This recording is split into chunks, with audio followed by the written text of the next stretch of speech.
Hello guys, कैसे हैं आप सब। आई होप आप सब अच्छे होंगे। आज की मेरी कहानी है मेरी ऑफिस में हुई लड़ाई। अब कई लोगों को मेरी बात का बुरा ज़रूर लगेगा, पर मैं आपको एक चीज़ पहले ही क्लियर कर दूं कि एक अनपढ़ बंदे को जब मैनेजर की पोस्ट मिल जाती है तो उसका कैसा रिएक्शन होता है, ये सब मैं आपको कहानी के अंदर बताऊंगा। और दूसरी बात ये कि जब एक पढ़ा लिखा बंदा उस पोस्ट को चाहता है, उससे ज़्यादा उसमें मेहनत करता है, तो उसको कभी वो पोस्ट नहीं मिल सकती, क्योंकि ऑफिस के अंदर कह लो चमचे बहुत सारे होते हैं जो कि वो नहीं चाहते कि ऐसे पढ़े लिखे बंदे को वो पोस्ट मिले। पिछले 2-3 महीनों से तो मैं उस मैनेजर को नोटिस कर रहा था कि मैं कोई भी चीज़ उससे पूछ रहा हूँ अपनी, मतलब फोटोग्राफी को लेके, कोई प्रॉप्स को लेके, तो वो बंदा उसका उल्टा ही जवाब दे रहा है। पता नहीं किस चीज़ का घमंड है, मुझे अभी तक समझ नहीं आया। है कुछ नहीं उसके पास, ना कोई नॉलेज है, ना उसे कोई कंप्यूटर चलाना आता है, ना कोई एक्सेल की नॉलेज है। बस गेट खोलने के लिए रखा हुआ वो बंदा, है कुछ नहीं उसके पास। बात थी सैलरी की। सैलरी बनने से पहले एक बार अटेंडेंस शीट चेक होती है, सभी एम्प्लॉयज़ के पास जाती है। अब मेरी सैलरी आई कम। मैंने एचआर को कॉल करा अपनी कंपनी में कि सर मेरी ऐसे-ऐसे सैलरी कम आई है। तो एचआर ने बोला कि 5 दिन से जब अटेंडेंस शीट वहीं पे रखी हुई थी तब क्यों नहीं आपने चेक किया? मैंने बोला सर मुझे कोई इन्फॉर्म नहीं है कि 5 दिन से अटेंडेंस शीट वहाँ पे रखी हुई है। कह रहा आप अपने मैनेजर से बात करो। जैसे ही मैं बाहर जाने लगा अपने मैनेजर से बात करने के लिए, तो रास्ते में मैंने 2-3 जनों से वैसे रैंडमली पूछ लिया। मैंने बोला तुमने अपनी अटेंडेंस शीट चेक करी? तो सबने हाँ में जवाब दिया।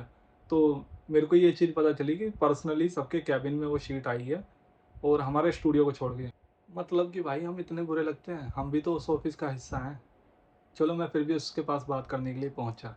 मैं गया, मैंने बोला सर ऐसी ऐसी बात है, मेरी अटेंडेंस शीट मेरे को आपने दिखाई नहीं, मेरी सैलरी कम आई है।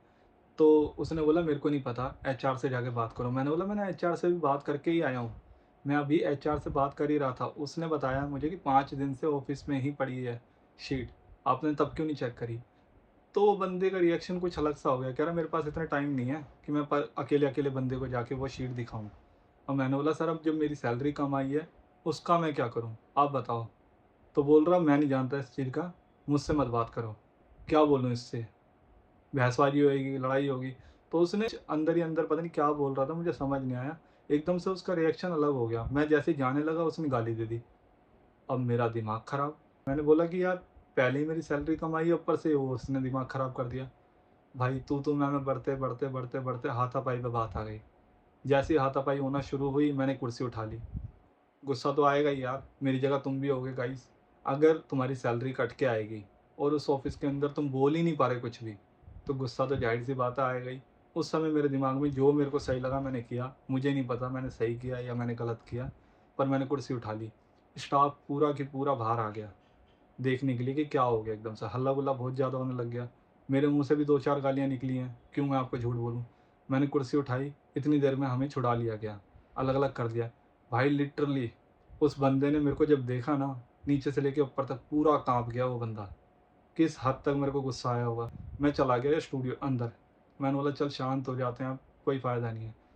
जस्ट 10 मिनट बाद ही हमारे सर आ गए, जो कि वो बंदा गया अंदर रोने लग गया उनके सामने जाके कि सर ऐसी-ऐसी बात हो गई है, हैप्पी ने मेरे को इस तरीके से, मतलब कि मेरा हाथ मोड़ दिया है, मेरी गिरबान पकड़ लिया है। मतलब इस तरीके से रोने लग गया कि सब गलती मेरी ही पता चल रही थी, जैसे कि मैंने बहुत ज़्यादा बदतमीज़ी कर दी और उसने जो गाली दी उसका किसी को नहीं पता चला। सर ने बुलाया मेरे को अंदर, सर ने बोला कि हाँ जी बेटा क्या बात हो गई? मैंने बोला सर देखो मेरी सैलरी कट के आई है। कह रहे सैलरी की बात है, सैलरी तो तुम्हारी दोबारा भी आ जाएगी, कोई दिक्कत वाली बात नहीं है, तुम्हारे 4 दिन के 3 दिन के जो भी पैसे कटे हैं। मैंने बोला सर मेरे को कोई दिक्कत नहीं है, आप मेरी 1 महीने की सैलरी काट दो, कोई दिक्कत नहीं। पर ये जो बंदा बदतमीज़ी कर रहा है ना, इसको मैं जवाब दूँगा। तो सर के सामने भी वो इतना हाइपर हो गया कि हाँ, क्या कर लेगा, क्या कर लेगा? इस तरीके से मेरे से बात करने लग गया। मेरे से वहाँ बर्दाश्त नहीं हुआ। मैंने बोला कि सर आप इसे 5 मिनट के लिए गेट से बाहर छोड़ो, मैं इसको बताता हूँ मैं इसका क्या कर दूँगा। अगर यार तुम मेरी जगह होते तो तुम क्या करते? सोच के देखो वो सिचुएशन। हालाँकि मैं वहाँ पे थोड़ी देर रिलैक्स हुआ, रिलैक्स होने के बाद मैंने सर को ही सॉरी बोला। सर ने बोला कि मेरे को सॉरी मत बोलो, इनसे बोलो सॉरी। मैंने बोला सर पूरे ऑफ़िस के अंदर अगर इस बंदे की कोई तारीफ़ कर दे, तो मैं मान जाऊँगा। गाइस एक चीज़ और मैं रियल बता दूँ आपको कि जब हमारी लड़ाई हुई थी ना, भले मैं जितना मर्ज़ी सही था, पर मैं ओनर के सामने गलत ही निकला। क्यों निकला? क्योंकि मेरी पोस्ट छोटी है, मैं फ़ोटोग्राफ़र हूँ, वो बंदा मैनेजर है और वो मैनेजर हमारे सर ने ही उसे बना रखा है। तो मेरी क्यों सुनेगा वो? तो मेरे जैसे काफ़ी बंदे हैं कंपनियों के अंदर जिनकी बात दबा दी जाती है, वो सही होने के बाद भी। मैं ये चीज़ बोल के वहाँ से आ गया। अब यार मैं अकेला नहीं हूँ इस चीज़ में। मेरे जैसे कितने एम्प्लॉइज़ हैं जो कि अपने मन की बात नहीं बोल पाते, और ये चैनल तो खुली किताब है। जो चीज़ें हो रही हैं वही चीज़ें पता चलेंगी, और अब चल रही हैं, आगे भी चलती जाएँगी। मिलते हैं अपनी नेक्स्ट रियल स्टोरी के अंदर, और लाइक, शेयर, सब्सक्राइब ज़रूर करें।